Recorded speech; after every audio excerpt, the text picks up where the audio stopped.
Hi, I'm going to read Duck and Goose, written and illustrated by Tad Hill. Oh my, what is that? Duck quacked. That's a silly question, Goose honked. It is a big egg, of course. Of course it is an egg. I know that, huffed Duck. What I mean is, where did it come from? Goose looked skyward.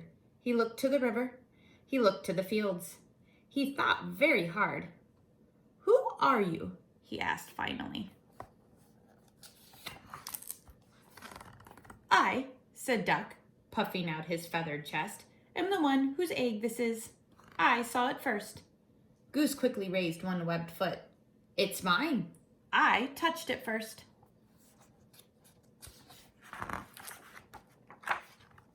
Hey, you should never put your dirty foot on an egg, Duck scolded. Don't you know anything about caring for eggs? Yes, I do, Goose cried out.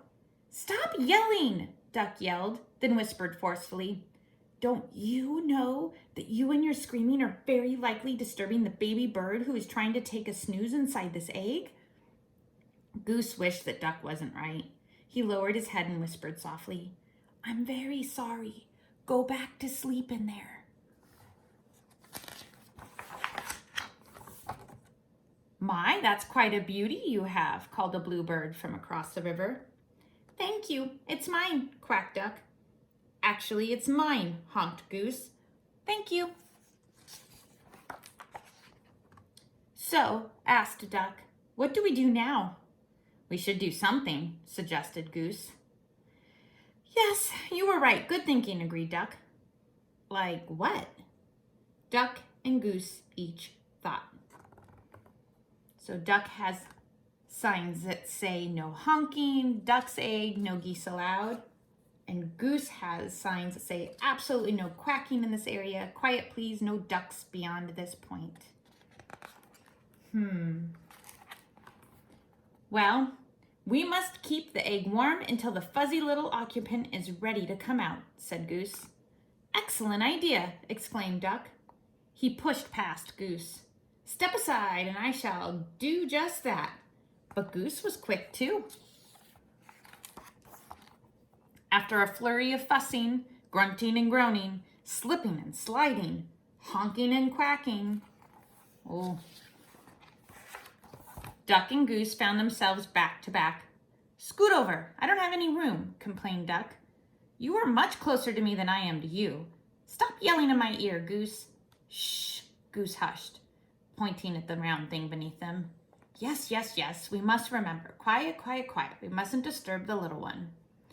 And so they sat, very still and very quiet, waiting. For a long time, they waited. They listened to the crickets chirp and the frogs burp. I'm going to teach this baby bird to quack like a duck, Duck boasted. Well, I'm going to teach it to honk like a goose, Goose honked back. I'm going to teach this baby bird to waddle, Goose added. So am I, Duck said. They heard the pitter-patter of the rain. I'm going to teach this baby bird to swim, Duck said. Me too, Goose said. To pass the time, they sniffed wildflowers in the warm sun and shared breadcrumbs while Goose taught Duck to honk. They watched the sunset in the sky and Duck taught Goose to quack. They counted the stars in the night sky. Let's teach our baby to fly, said Goose. Good idea, said Duck. I'm sure our baby will be a fast learner, said Duck. If it takes after you and me, I'm sure you're right, agreed Goose. Together, they waited until... Did you feel that, Duck? Duck nodded. Yes, did you feel that, Goose? Goose nodded. It's time, Goose, it's time, Duck quacked. Quickly, Duck slid down and started running in circles around their egg. What should we do now? He hollered. I think we should remain calm, Goose yelled back. Excuse me, a little voice called out. Duck stopped, and all the exciting confusion he had failed to notice the bluebird kicking their egg. Can I play too? She asked. Play? is no time for play, yelled Duck. This is no time for games, yelled Goose. And what's with the kicking? I was only trying to get your attention, said the little bird. Well, you got it, Duck huffed. False alarm, Goose, back to work. Can't you see that we are very busy here? Goose explained to the bluebird. This is serious business. This is perhaps the most important moment of our lives. Oh my, I am sorry, apologized the bluebird. I had no idea. I just thought that maybe I could play with your ball. It really is a nice one, she added. And then she flew away. Goose gulped. Did she say ball? He whispered to Duck.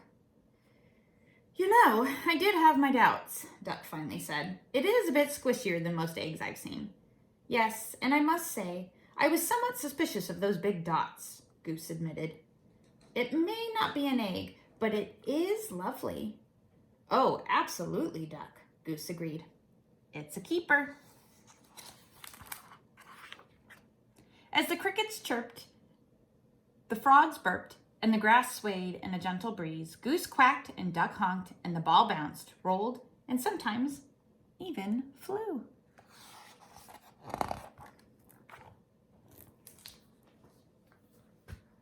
Guess it was a ball instead of an egg. What a surprise! Have a good day.